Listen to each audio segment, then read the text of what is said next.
Merhaba dostlar. Orion Games kanalına hepiniz hoş geldiniz. Nasılsınız? İyi misiniz? Umarım herkes iyidir. Bugün Hardcore serimizin final bölümüne karşınızdayım. Evet, doğru duydunuz. Bugün final yapıyoruz. Yani seri istediğim gibi gitmedi. İzlenmeler vesaireler olsun. Yani bu seriyi bir türlü tutturamadık. O yüzden motivasyonumu kaybettim. Bu seriyi devam ettirmeyi düşünmüyorum. Yani çok iyi yapılar yaptık. Çok iyi işler başardık. Minecraft Bedrock Türkiye'nin en iyi serisi oldu diyebilirim. Bunu sizler de söylüyorsunuz zaten. Ben de ona dayanarak söylüyorum. Ve kendim de yaptığım işlerden oldukça memnunum. Tabi bu kanalı kapatacağımız anlamına gelmiyor. Bu kanalda artık Bedrock ve Mobil için en iyi farmları burada görmeye devam edeceksiniz. Nasıl yapıldığını vesaire anlatacağım. Hardcore'da olmayacak, doğruca yaratıcı modda en iyi farmları sizlerle buluşturmaya devam edeceğim dostlar. O yüzden takip etmeye devam edin. Yeni gelen güncellemeleri falan inceleyeceğiz. Böyle bulduğum güzel modlar veya böyle işte dünyalar falan olursa, eklentiler olursa bunları da sizlerle ara ara paylaşacağım dostlar.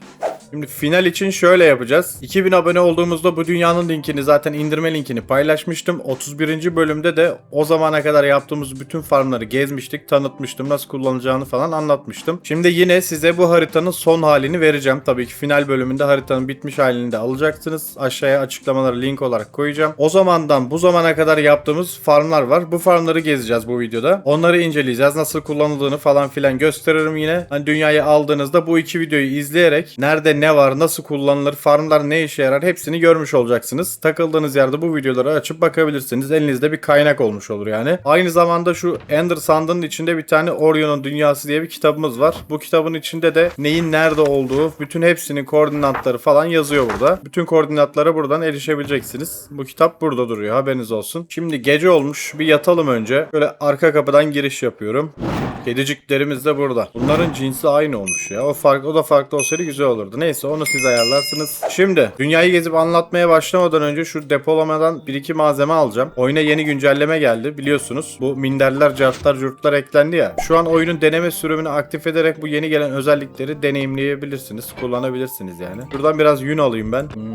Renkli yapalım, aynen, tamam. Şöyle 3 renk aldık. Bakın yeni tarifler açıldı diyor. Artık yünlerimizden basamak, öyle göstermek için yapayım hemen. Şöyle basamak üretebiliyoruz. Pardon, merdiven üretebiliyoruz. Bu şekilde de basamaklar üretebiliyoruz. Yani neden yıllardır gelmediğini anlamadığım özellik nihayet geldi. Yünlerle de artık yapılarda bu şekilde kullanabileceğiz. 10 numara yatak oldu bu arada. Koltuk oldu. Yanlışlıkla build yapıyorum. Bakın böyle basamakları aldık ya. Bunları yan yana 3 tane koyduğumuzda rengine göre değişiyor. Hop, minderlerimiz de artık oyunda kullanılabilir halde. Sağ tıklayıp oturabiliyoruz. Yani 15 yıl sonra Minecraft'ta oturma özelliği getirdiler. Mükemmel bir gelişme. Şimdi bunu ufak bir yerde kullanacağım hemen. Renkleri bilerek seçtim, yani bunları kullanacağım. Şurayı bir toparlayayım. Biraz sarıyla turuncudan da alalım. Tamam. Bunların minderlerini de aldık. Bize bir tane... Bir dakika, nerede malzemeler? Burada. Kamp ateşi vardır illaki. Ama nerededir? Şu an görenler... Tamam, gördüm. Görenler çıldırıyor diyecektim. Gördüm. Şu bizim şeyimiz var ya, iskelemiz var. Orada böyle balık muhabbeti yapalım. Buraya böyle eski tip bir şey yapmıştık. Tabure yapmıştık. Bunu kaldırıyoruz abi. Hemen buraya minderimi koydum. Diğerlerini de ver. Çok yakın oldu. Şöyle şu geride dursun. Aynen. Hatta arayı 2 tane açalım. Buraya da 1 adet kamp ateşi koyalım. Oltayı elime aldım. Buraya oturdum. Artık burada oturduğum yerden böyle balık tutup keyif yapabiliyorum. Bu şekilde değişik build'lerde arkadaşlarınızla falan takılırken kullanabileceğimiz yeni güzel bir özellik oldu. Bunu da oltamızı şöyle yapalım. Buraya bırakalım. Tamam. Oradan alır kullanırız. Evet, minderlerin olayı bu arkadaşlar. Böyle değişik şeyler yapabilirsiniz. Build'lerde falan kullanabilirsiniz. Bu 26.40 güncellemesiyle birlikte oyuna yeni bir iki özelliğimiz daha eklendi. Hatta yeni bir biyom eklendi. Önce şu özelliklerden birini göstereyim. Bakın benim en sinir olduğum şey düzeltildi. Teknelere 100.000 kere vuruyorduk ya kırılması için. Pat küt kırılmıyordu bir türlü. Artık bakın tek atıyoruz. Nihayet şu tekne kırma olayını da düzelttiler. Elle vurduğunuzda da mesela elle vururken 10 kere de kırılıyorsa 5 kere de kırılıyor. Mesela yarı yarıya hepsi düştü. Şu an benim baltamda verimlilik 5 olduğu için hop tek atabiliyorum. Normalde 3 falan vurmam gerekiyordu. Nihayet bunu da ayarladılar. Şu üstümdeki fazlalıkları bırakayım. Şeye gideceğiz. Bu yeni eklenen biyomu bulmaya çalışacağız. Oradaki şeyleri de, yenilikleri de göstereyim. Hem de o biyomu da görmüş olalım beraber seriyi bitirmeden. Hem onu arayacağız hem de onu ararken yeni eklenen bu kamp yerleri var. O kamp yerlerinde büyük ihtimalle buluruz. Aynı anda ikisini birden görmüş oluruz zaten. Hızlıca buradaki işimi bitirdim ve yola çıkabiliriz. Gece olmuş ama fark etmez. İçelim abi iksirimizi, devam. İlk olarak evin bu tarafına doğru gidiyorum. Şu beton fabrikasının olduğu taraftan bir dümdüz gidelim. Bakalım ne kadar uzaklarda bulacağız. Bu yeni biyom soğuk biyom olarak geçiyor. Daha çok böyle soğuk olan tepeler, işte karlı tepeler, buzullar falan filan, onlara yakın yerlerde oluyormuş. Biz buraları daha önce açtığımız için buralarda olacağını zannetmiyorum ama bir tık daha uzaklaşırsak bence bulacağız gibi. Dediğim gibi önce bu güncellemedeki şeylere bir bakalım, yeni özelliklere bakalım. Daha sonra dünyayı inceleyip videoyu bitireceğiz. Bu yeni kampları da bulabilirsek iyi olur. Orada hem yeni gelen saman yataklar var. Onları da direkt yerinde incelemek istedim. Yoksa kendim de üretebilirim de önce bir bulalım, keşfedelim. Daha sonra üretimini de göstereceğim. Nerede bunlar? Arayalım bakalım. Bu ağaçların dokusuna da benziyor şeyler. O yüzden buradan yanıma bir iki örnek olsun diye şu soluk meşelerden alacağım. Karşılaştırırız, ne kadar benziyorlar, benzemiyorlar mı görürüz.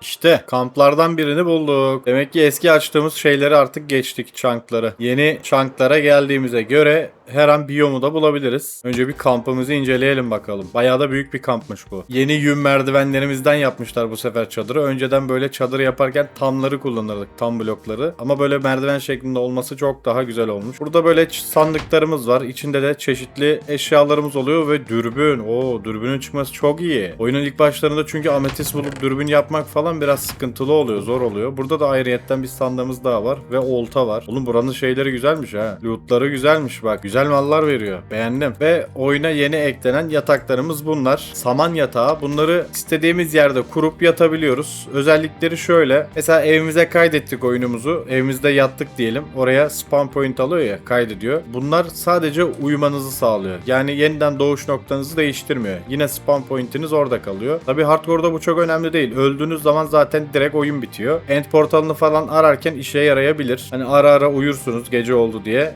End'den geçtiğinizde doğruca sizi evinize göndermiş olur. En son uyuduğunuz yere atmamış olur. O şekilde kullanılabilir. Üretimi de şu şekilde oluyor. 3 tane saman balyasını böyle yan yana koyduğumuzda bize 4 tane hasır yatak veriyor. Ve dediğim gibi bunları kullanabiliyoruz. Nether'da falan bunlar işlev görmüyor. Patlamıyor. Diğer yataklar gibi değil yani. End'de falan da işe yaramıyorlar. Ama üst dünyalarda bu şekilde kullanabilirsiniz. Kampı beğendim yalnız. Ödülleri güzel. Yani bizim şu anki aşamada çok işimize yaramaz tabii de. Oyunun ilk başlarında bu kampları arayıp bulmaya çalışmak mantıklı olabilir gibi duruyor. Şu yeni biyomu bulalım. Orayı da bulduğumda tekrar görüşelim dostlar.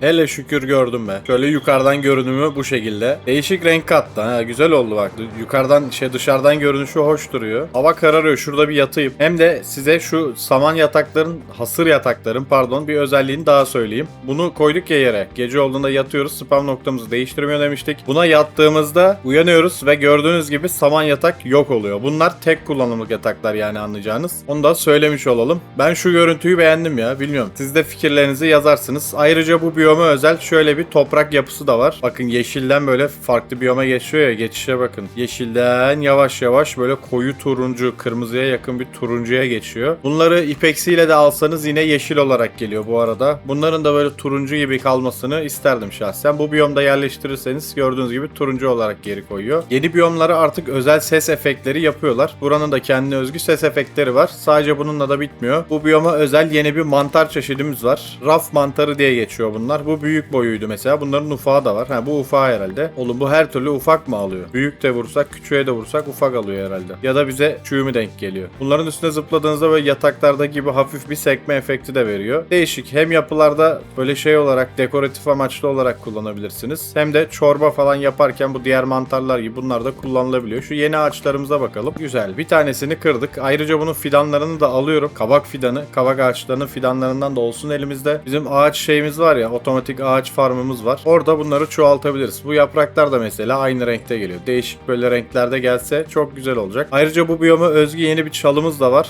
Çalımızı da alalım. Şöyle bunu da yine dekoratif olarak kullanabiliriz. Kırmızı çalı diye geçiyor. Bunun başka bir esprisi yok. Böyle herhangi bir yere dikip bu şekilde yapılarımızda vesaire kullanabiliriz. Biraz bunlardan toplayalım. 3-5 tane alsak yeter. Çünkü bu çalıları falan büyütebildiğimiz mini farmımız da var. Böyle saniyede 100 tane 200 tane basabiliriz bunlardan. Sıkıntı yok. Yaprak olayı rastgele çıkıyor. Yani atıyorum şu renkten bu yaprak, bu renkten bu yaprak değil. Tamamen rastgelelik var. Mesela bunlar da farklı farklı boyutlarda tamamen güzel bir şekilde böyle harmanlanırsa iş yapar. Bakın şu renk geçişi çok güzel. İşe yarar yani. Bu arada var ya bak sol üst köşeye bakın. 16.000 blok geldik burayı bulacağız diye. 16.000 blok. Geri dönüşü Nether'dan yaparız tabii. O ayrı mesele. Daha kısa sürer. Kanadın haline bak. Kanadı görünce aklıma geldi zaten. Neyse şu şeyle karşılaştırmasını yapmak istiyorum ben. Hani rengi çok yakın, çok benziyor falan filan deniyordu ya. Böyle bir yan yana koyalım görelim abi. Yani doku biraz benzer ama bu beyazken bu bayağı bildiğiniz gri tonlarında yani. Bu renk farkı bayağı var. Bu ikisini harmanlayarak güzel şeyler, build'ler çıkarılabilir. Şöyle diğer malzemelerini de görelim hızlıca. Bundan yani bu ağaçtan üretebildiğimiz diğer yapıları da görelim. Böyle basamağından alalım abicim. Merdiveni var. Böyle güzel kapısı var. Kapısı güzel bu arada. Şöyle bir uzak kapımız var. Yine düğmelerimiz, basınç plakalarımız vesaire. Çitler için şey yok. Böyle bir çit aldık. Yetmedi lan. Bunların da böyle yıkılmış halleri var bu arada. Yıkılmış şeyler göreceğiz. Kavak ağaçları. Şu şeyleri alalım. Fidanları. Tamam. Bu kadarı yeter bize. Çoğaltmak için gayet yeterli. Bu arada bu dediğim gibi soğuk biyom olarak geçtiği için buradaki hayvanlar da soğuk biyom renklerinde olacak. Koyunlar, inekler, tavuklar falan. Bakın domuz şurada bir yeni domuz spawn oldu. O da soğuk biyom renginde. Şimdi şunları bir yerleştireyim. Evet kütüğü bu şekilde görünüyor. Bunun da dokusu güzel. Kalasları böyle basamak bu şekilde. Tuzak kapısı bu şekilde. Biraz şeye benzetmişler bunu. Tuvalete benzetmişler. Onunla ilgili böyle komik mimler falan da var. Gördüm yani internette. Siz de görmüşsünüzdür illaki. Merdivenimiz bu şekilde. Çit kapımız. Basamak burada. Çitler bu şekilde görünüyor. En güzeli bu levhalar, tabelalar. Neden olduğu belli zaten. Daha sonra düğmemiz ve kapımız da bu şekilde. Kapının şeyi benim hoşuma gitti tasarımı bu arada. Hem burada böyle tutma yerleri varmış gibi bir görüntüsü var. Hem de geleni görebiliyorsunuz abi. Bu yok mesela. Diğer kapılarda bu çok zor oluyor. Böyle minicik deliklerden böyle arkasını görmeye çalışıyorsunuz falan. Evlerin kapısına bunu koyup böyle dışarıda yaratık var mı yok mu vesaire veya yaptığınız farmlarda falan bu kullanılabilir. Güzel bu. Arasından ok geçmiyor. Bundan da geçmiyor. Hiçbir şeyde geçmiyor. Bak.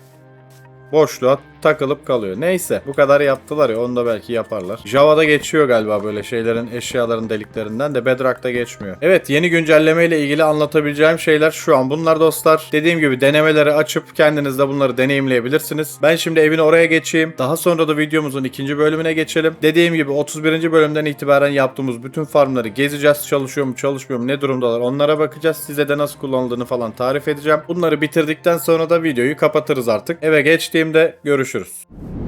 Evet evin oraya geldim. Şimdi dediğim gibi 31. bölümde bütün farmları gezmiştik. O videodan sonraki yaptığımız şeyleri farmları tek tek gezeceğiz. Nasıl olduğunu nasıl çalıştığını vesaire anlatacağım dostlar. İsterseniz önce onu izleyin. Buraya bir kart koyuyorum. O videoyu izledikten sonra da gelip bunu izlemeye devam edebilirsiniz. Belki daha verimli olabilir. Onun girişi buralarda bir yerdeydi ama şunu bir belli edelim. Aa iskele yok. Nasıl yok ya? Bir de bunu giymem lazım. Burada var. Tamam güzel. Böyle iskelelerle bunun yerini bir belli edeyim. Çok da yükseltmeye gerek yok. Çirkin durmasın. Böyle bir tane koysak görünür oluyor mu? 10 numara oldu. Tamam. Girişimiz burası. İskeleden aşağı doğruca iniyorum. Aynen geldik. Burada hiç malzeme kalmamış. Bunu da sadece şey için yapmıştık. Shulker farmına örümcek ipi lazımdı. O zaman yapmıştık. Buraya geliyoruz. Burada zehirli örümcek spawnlarımız var. Böyle bir köşeden bakarak otomatik tıklayıcı falan kurarsınız. Burada niye hiç ışık yok ya? Aydınlat abi şurayı. Oh mis tamam. Bir otomatik tıklayıcı koyup burada tamamen AFK bir şekilde örümcekleri avlayabilirsiniz dostlar. Malzemeleri de direkt buraya doluyor. Hemen evimizin dibinde olması da çok iyi. Tabii ben bunu bulana kadar yüzlerce binlerce blok gezmiştim. Zor bela bir mineshaft'te örümcek bulduk neyse. Direkt oraya kurmuştum farmı da. Bu farmımız bu şekilde. Örümcekten ne geldiğini biliyorsunuz zaten. Arada bir zombiler geliyor bakın. Onların malzemeleri de var. Asıl amacımız ip kasmaktı burada. Steklerce ipimiz oldu. Fazlasını da eve taşımıştık. Burası bu şekilde. Böyle roketle hızlıca çıkabiliriz. Bu ipler bize Shulker farmında lazım olmuştu dedik. Burayı yaptıktan sonra ihtiyacımız olanı topladık ve doğruca Shulker farmına geçtik. Yani yapılışına geçtik. O da bizi bayağı bir zorlamıştı bakın. O bölümü çok iyi hatırlıyorum. Ende git, oradan dünyaya geçir, tekrar buraya taşı falan, bayağı bir yormuştu bizi. Ama çok güzel bir farm oldu. Buraya girmek için böyle uçarak geliyorsunuz. Direkt bu açıklıktan içeri dalıyoruz. Buradaki ipleri sakın kırmayın. Yoksa içerideki shulker'lar böyle kırdığınız yerdeki şeylere ışınlanır, bloklara. Buna dikkat edersiniz. Böyle ortaya geldiğinizde bizi gördükleri gibi ateş etmeye başlıyorlar. Ağzı açıkken bunlar hasar yediğinde, eğer onu bir shulker topu vurduysa ölmek yerine kabuk düşürüyorlar. O kabuklar da oradan bize geliyor. Şu huniler aracılığıyla doğruca bu sandığımıza birikiyor. Ben buradakileri toparlayıp götürmüştüm tabi. Bu farmımız da bu şekilde. Bakın öldü. Yerine kabuk düşürdü bir tane. O da doğruca buraya geldi. Bu şekilde çalışıyor burası. Bazen içerideki shulker'lar ölebiliyor. Böyle yedek olsun diye bir tane de buraya bıraktım size. Bunu ende gidip getirmek falan bayağı sıkıntılı. Bu farmda çok anlatabileceğimiz bir şey yok. Shulker farmımız bu şekilde çalışıyor. Sadece ortaya geçip AFK olarak bekliyorsunuz. Onun koordinatı yazılı mı acaba listede? Ona bir bakayım. Evet, Shulker farmımız burada yazıyor. Sıkıntı yok. Bir sonraki farmımız Guardian farmıydı. Şimdi de hızlıca oraya geçiyorum dostlar. Gidelim, ondan da biraz bahsedelim. Nasıl kullanılacağını falan göstereyim. Orada görüşürüz. O farmımıza da geldik. Buranın hem build'i hem de farmın verimi gerçekten bayağı başarılı oldu. Çok hızlı level kasabildiğimiz bir farm. Böyle gördüğünüz her bir boşluk var ya, şuradaki sistem, böyle redstone sistemi var. Muhafızlar buralarda spawn oluyorlar. Orada öldürülüyorlar. Daha sonra XP'leri ve çıkan malzemeleri su yoluyla doğruca yukarı geliyor. Buranın girişi de yine iskeleyle buradan alttan yapıyoruz. Bak burada mal fazlası var, görüyor musun? Bunları hep atmışım buraya. Şu prizmarinleri falan kasıyordum bu bloklardan yapmak için. Yani burası ağzına kadar malzeme dolu zaten. Buraya bir tane balıkçı köylü getirip mesela bunları satıp zümrüt de elde edebilirsiniz. Farmı çalıştırmak için tek yapmanız gereken şey buradaki şalteri açmak. O kadar. Doğrudan bu noktalarda bakın spawn olmaya başladılar ve bu pistonların ittiği bu mızraklarla beraber bunlar ölüyor. Çıkan malzemeler de doğrudan bu şekilde bize geliyor. Gelen XP'ye baksanıza, yağmur gibi. Burası gerçekten çok başarılı. Tabii sandıklar dolu olduğu için malzemeler de bizi bu tarafa atmış. Normalde sandıklar direkt çekiyor. İsterseniz boşaltıp bunları düzenleyebilirsiniz. Gelmişken şu eşyaları tamir ettireyim bari. Şeyi ararken bir tane elytramızı kırdık maalesef. Yedeğimiz falan var Allah'tan, sıkıntı yok yani. Tamam, malzemeleri de hallettik. Burayı aynen yine bu şekilde bu şalteri çektiğinizde farmı kapatmış oluyorsunuz. Buranın kullanımı bu kadar basit. Muhafızlara, şu biriken muhafızlara bakın ya. Çok çok çok iyi çalışıyor. Bunu daha da geniş yapabilirsiniz ama hem oyunu kasmaması açısından hem de bu malzeme gerçekten yeterli oluyor. Yani burada 6 spam noktasını kapattık. Bu farmın tek zorluğu zaten kurarken bu şeyleri ayarlamak, mesafeleri ayarlamak. Onun dışında pek bir zorluğu da yok. Basit ama etkili, güzel olan farmlardan birisi bu. O farmı da 33. bölümde yapmıştık. Şimdi 34. bölümde yaptığımız balık farmına doğru geçeceğiz. Hızlıca oraya geçeyim. Orada buluşalım dostlar.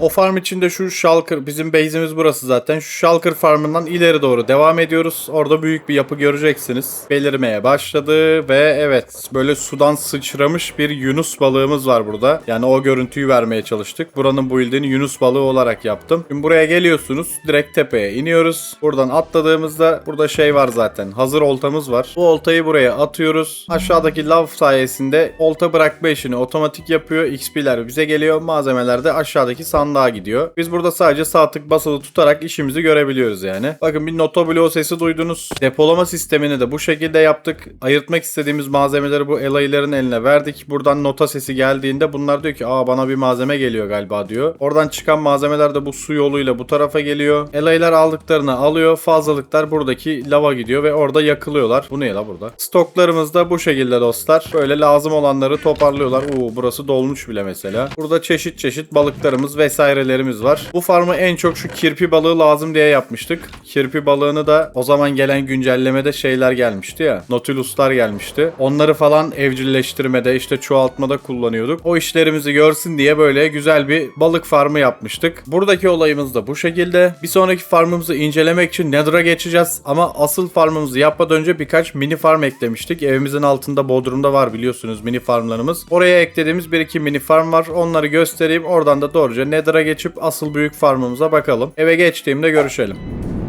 Evet, eve geldik. Bizim mini farmlarımız dediğimiz gibi Bodrum'da. Şöyle buradan girişi yaptık. Bu düğmeye bastığımızda asansörümüzle aşağı iniyoruz. Buraya eklediğimiz bir diğer mini farmımız burasıydı. Karpuz kabak farmı yapmıştık. Bir ara ben geldim, buradakileri toparladım. Yine parçalar gelmeye başlamış. Yani günlerce, aylarca yetecek karpuz kabak var burada. Ve farmımız hala aktif bir şekilde çalışmaya devam ediyor. Sıkıntısı yok. Güzel. Bunu da kontrol ettiğimize göre artık Nether tarafına geçebiliriz.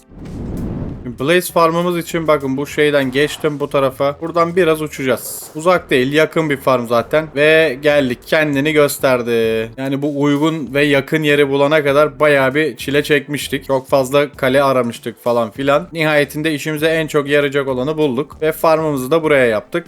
Etrafı falan böyle basamaklarla çevrildiği için burası nispeten güvenli diyebiliriz. Bu farmı kullanmak için de direkt böyle uçarak geliyoruz. Bakın bunlar burada birikmiş bile. Buradaki şalteri açtık. Buradaki ya bu sorun niye var ya? Of, bu oyunla alakalı bir sıkıntı. Bak buraya aşağıya düşmüş, gördünüz mü? Bu 3 uçlu mızraklar bazen bu öldürücü sistemlerden bir alt kata, bir alt bloğa düşebiliyor. Herhangi bir sisteme gittiğinizde eğer 3 uçlu mızrağınız orada değilse, trident orada değilse hemen bir alt bloğuna bakın. %99 oradan çıkacak. Şimdi bunları benim temizlemem lazım ve ölmemem de lazım. Şöyle bakayım. Şu yukarıdaki birikintiye baksana abi.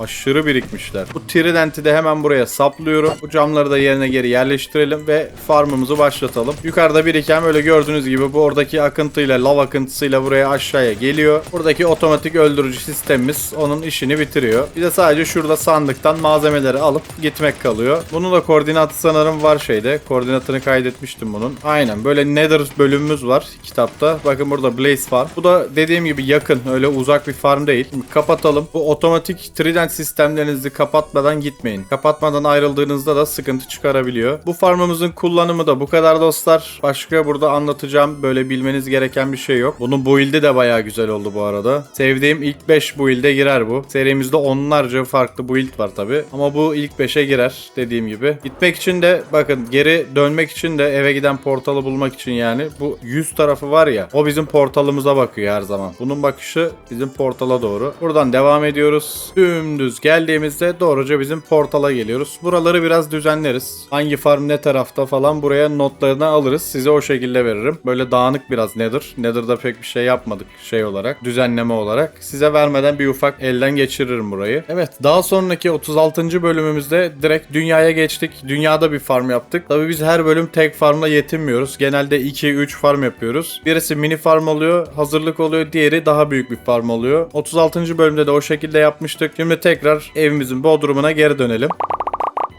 36. bölümde biraz iksirlerle uğraştık. Tam otomatik iksir sistemi yapmıştık kendimize. Ondan önce de iksirlerin olmazsa olmazı bu Nether Ward'lar için bir farm yaptık buraya. Ufak minik bir farm. Bunun da kullanımı şöyle: buraya biniyoruz. Daha sonra bu şaltere basıyoruz ve sol tık basılı tutuyoruz. Bu şekilde bakın bunların hepsinin Nether Ward'ları büyümüş zaten. Bunları hasat ediyoruz böyle. Aynı şekilde bu sırada da var. İki taraflı yaptık bunları. Daha sonra bu şalteri kapatıp doğruca inebiliyoruz. Aşağıya direkt malzemelerimiz toparlanıyor. Aşağıda vagonlar var. Burada kırdıklarımızı hepsini toparlayıp böyle dolaştıkça buraya atacaklar. Bir kısmı da üstümüze gelmiş zaten. Bunları ekmek için de aynı şeyi yapacağız. Vagona biniyoruz. Şalteri açıyoruz ve sağ tık basılı tutuyoruz. Bu sayede buradaki ruh kumlarının hepsini otomatik sağ tık basılı tutarak ekmiş oluyoruz. Hem ekim işini de hızlandırıyoruz böylece. Hepsini ekmeyle uğraşmayacağım tabi. Birazı size kalsın. Bunları da atayım buraya. Buranın kullanımı bu şekilde dostlar. Şimdi doğruca otomatik iksir sistemimize geçebiliriz.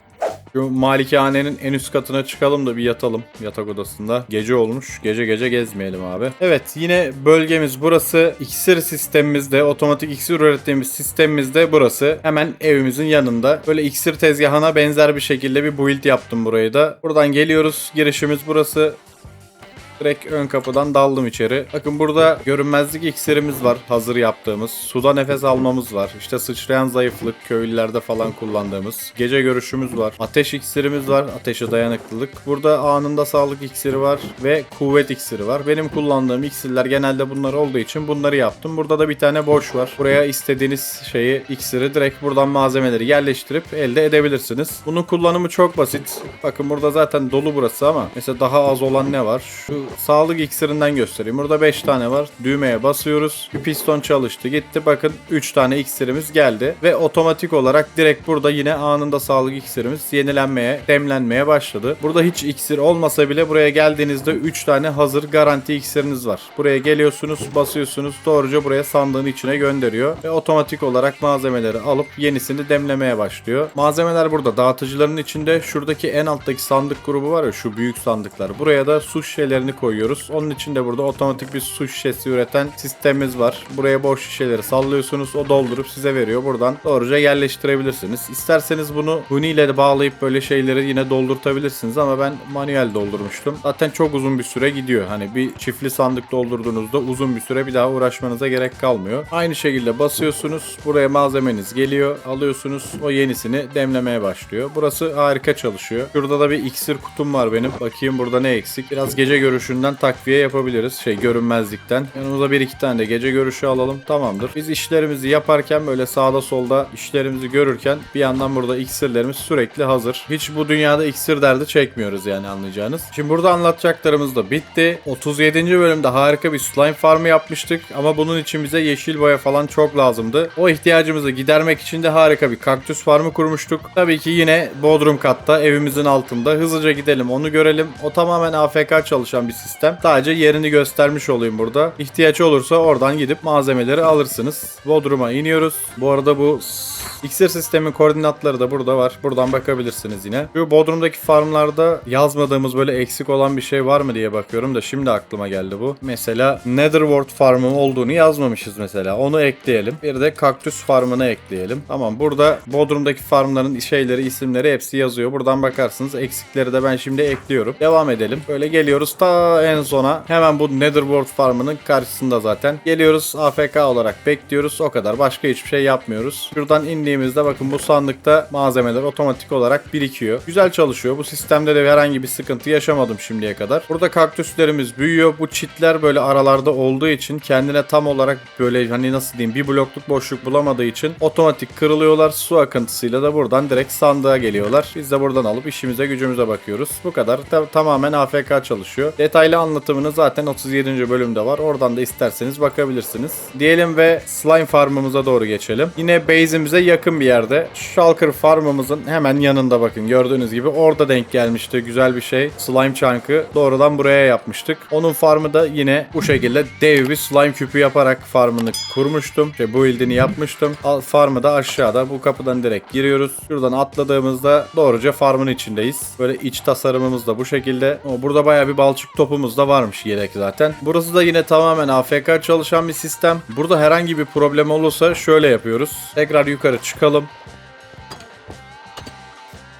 Bakın şurada bir yerde bu büyük mağaraya ineceğimiz bir yer var, tamam mı? Bu iskeleler takip ettiğinizde o büyük mağaraya iniyorsunuz. Mağaraya geldik. Farmımız da doğruca bu tarafta. Şurası, şu 4 bölgenin kesişim noktası, hepsi slime chunk. Burada slime'larımız doğuyor. Bir yerde doğdu ama nerede doğdu göremedim. Bu katta da değil. Nerede la bu? Herhalde öldü bile biz bulana kadar. Slime'larımız doğuyor. Burada golemlerimiz var. Slime'lar golemlere düşman, bilirsiniz. Doğruca golemlere doğru gitmeye çalışıyorlar. Bu aradaki boşluktan aşağı düşüp buradaki magma bloklarında hasar yiyip balçık toplarını bize veriyorlar. Bütün balçık topları burada birikiyor. Buradaki su yoluyla da bizim yukarıdaki depolamamıza geliyor. Dediğim gibi bunda da yapmanız gereken çok bir şey yok. Sistem bozulursa falan buraya inip işte ayarlarınızı yapabilirsiniz. Onun dışında yukarıdan tamamen AFK bir şekilde balçık topu kasabileceğiniz bir sistem. Bu farmla ilgili anlatacaklarım da bu kadar dostlar. Bunun koordinatı falan da yine defterde, kitapta yani yazıyor. Oradan da yine bakıp bulabilirsiniz. Şimdi bir sonraki farmımıza doğru yola çıkalım.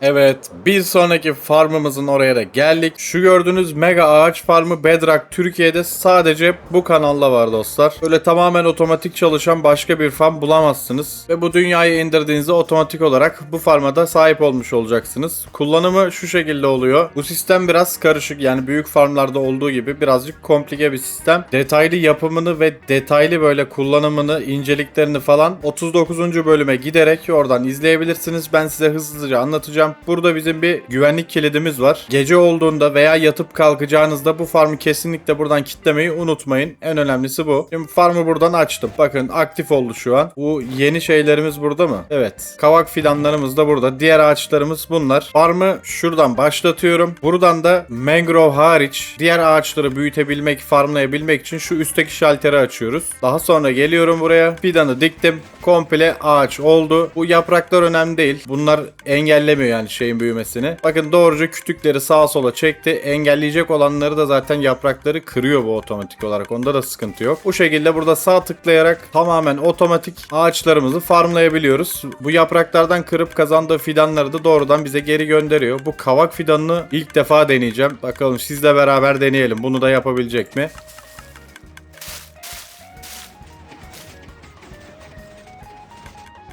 Çok iyi. Tamam, bunda da sıkıntı yok gibi görünüyor. Bir daha deniyorum. Aynen öyle. Yeni kavak türümüzü de bu ağaç farmlayabiliyor. Bunu da beraber denemiş olduk dostlar. Yine işiniz bittiğinde geliyorsunuz. Şalterleri kapattık. Şu fidanları buraya atabiliriz. Dediğim gibi şu güvenlik kilidini kesinlikle unutmuyorsunuz dostlar. Şu arayı bir kırayım. Tamam.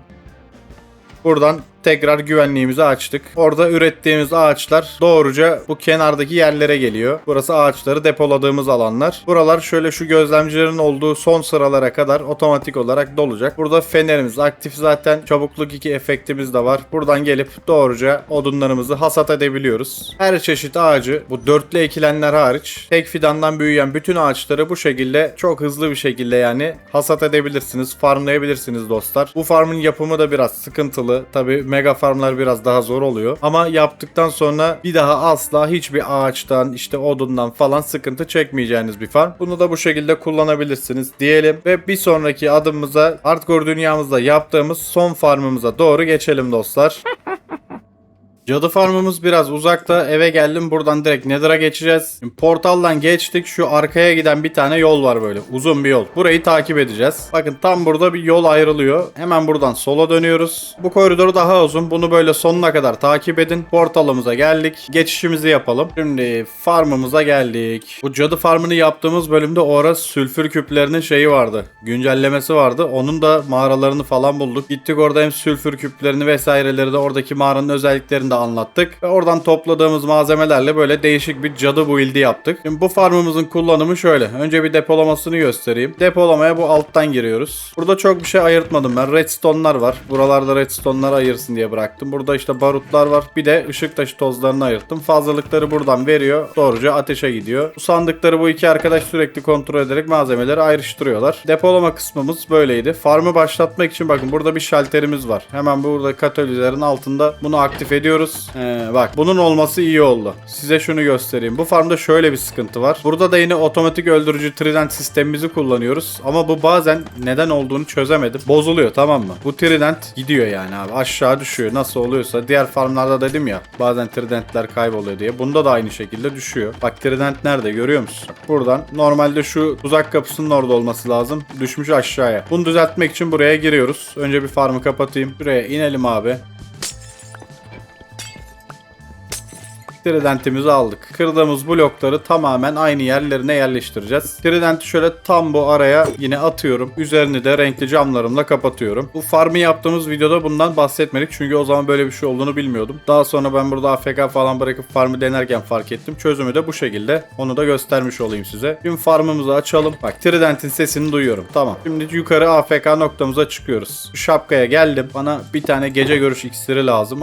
Envanterde varmış la, boşuna açtık şeyi. Bunu içtik. Aşağıyı net görebiliyoruz. Bakın burada seri bir şekilde cadılarımız ikişerli, üçerli spawn oluyorlar. Doğruca şu trident sayesinde de öldürüp malzemeleri aşağıya depoluyoruz dostlar. Buraya çıktığınızda önünüzü bloklarla falan kapatmayı unutmayın. AFK bırakacaksanız sonra sıkıntı yaşarsınız. Fantomlar falan gelip başınıza bela olmasınlar. Önünüzü kapattıktan sonra yine bir cadı daha gitti. Burada istediğiniz kadar AFK olarak kalabilirsiniz. İşiniz bittiğinde yine aynı şekilde geliyoruz aşağıya. Buradan şalteri kapatıyoruz. Olay bitiyor. Buranın koordinatları da ne yazıyordur? Aynen. Cadı farmı diye burada yazıyor. Eğer sülfür mağarasına gitmek isterseniz bakın hemen bu cadı farmının yanında sülfür gayzerleri var. Buradan aşağıya doğruca kazdığınızda direkt sülfür mağaralarına girmiş oluyorsunuz. Burada bayağı bir şey var. Bakın çok fazla gayzer var. Buranın altı devasa bir sülfür mağarası. O ihtiyacınızı da buradan karşılayabilirsiniz dostlar. Evet, anlatacağımız, yaptığımız farmlar bu kadar. Şimdi evimizin oraya bir geçelim. Videoyu kapatacağız oraya geçip. Bu Nether'a düzenleme yapacağım dedim. Onu haritayı aldığınızda deneyimleyeceksiniz zaten. Bunlarla uğraştırmaya gerek yok. Nerede ne var? İşte bu yöne gidersen hangi farmlar var falan tabelalarını koyacağım sadece. Of, ölüyorduk lan. Hayda. Totem de yok. Gidene kadar dikkatli olalım da seriyi final yapacağız derken tam final olmasın yani. Portala geldik, eve geçelim. eve geçtim. Şimdi bir şey geldi aklıma. Bu barut farmının orayı böyle ufaktan bir düzenleyelim. Ben orayı en son şey bırakmıştım diye hatırlıyorum. Dağınık bırakmıştım diye hatırlıyorum. Bodrum'a bir inelim abi. Orayı yapayım. Aynen bak. Burada otomatik barut sistemimiz var. Buradan aldıkça yenisi geliyor. Orayı dolduruyor yani otomatik olarak. Belli bir miktara kadar dolduruyor. Sonra duruyor. Böylece hem dünyamızda lag yaptırmıyor hem de burada sistemin bozulmasını engellemiş oluyoruz. Tamam, bu shulker'ı da fullledik de buraya nasıl bir şey yapacağız? Farmı bir blok geri yapsaymışız sistemi daha doğrusu çok daha iyi olacakmış. Böyle boşluk yerlerini kapatalım en azından. Bari arkası böyle çok görünmesin. Sinyallerini de kesmek istemiyorum. Arkada redstone sistemleri var. Bu sinyalleri bozarsak sıkıntı yaşarız. Devam ediyor mu? Şu an ediyor. Tamam. Bakayım burayı engelleyen bir şey var mı? Burada yok. Şurayı doldurabilirim. Bunun arkası dolduramayız. Bu kadar kapatabiliyoruz. Arkadaki redstone sistemleri bozulur yoksa. Şimdilik böyle olsun. Hiç yoktan iyidir diyelim. Devam edelim. Evet dostlar, yaklaşık bir sene bu dünyayı kurmayla uğraştık. Bedrock Türkiye için güzel bir seri bıraktığımızı düşünüyorum. Bedrock ve mobil tarafında böyle bir seri zaten yok Türkiye'de. Ben daha uzun planlıyordum aslında. Yani 40 bölüm değil de böyle bir 80 bölüm kadar uzun yapmayı düşünüyordum bu seriyi ama gerçekten izlenme oranları, beğeniler vesaire olsun bu seri bir türlü istediğim kıvama gelmedi dostlar. O yüzden bu seriye karşı motivasyonum düştü. Artık böyle video çekesim falan gelmiyordu bu seri için. O yüzden bitirme kararı aldım. Dünyayı da tabii sizle paylaşacağım. Açıklamadan dünyayı bulabilirsiniz. Yine dediğim gibi kanal kapanıyor gibi algılamayın bunu. Videolarımız devam edecek. Yine Bedrock ve mobil için en iyi farmları vesaireleri, işte en iyi modları, eklentileri sizler için sunuyor olacağım. Belki ileride yine bir hardcore serisine falan başlayabiliriz. Belli de olmaz. Kanala abone değilseniz abone olmayı, dünyayı oynayıp beğendiyseniz gelip burada yorum olarak belirtmeyi unutmayın. Videoya da şöyle güzel bir like'larınızı bekliyorum. Final olması hasebiyle güzel bir like atın dostlar videoya. Şimdiye kadar bu seriyi ve beni destekleyen herkese çok teşekkür ederim. Umarım bu dünyada arkadaşlarınızla eğlenip güzel vakitler geçirebilirsiniz dostlar. Önümüzdeki videolara kadar kendinize iyi bakın. Hoşça kalın.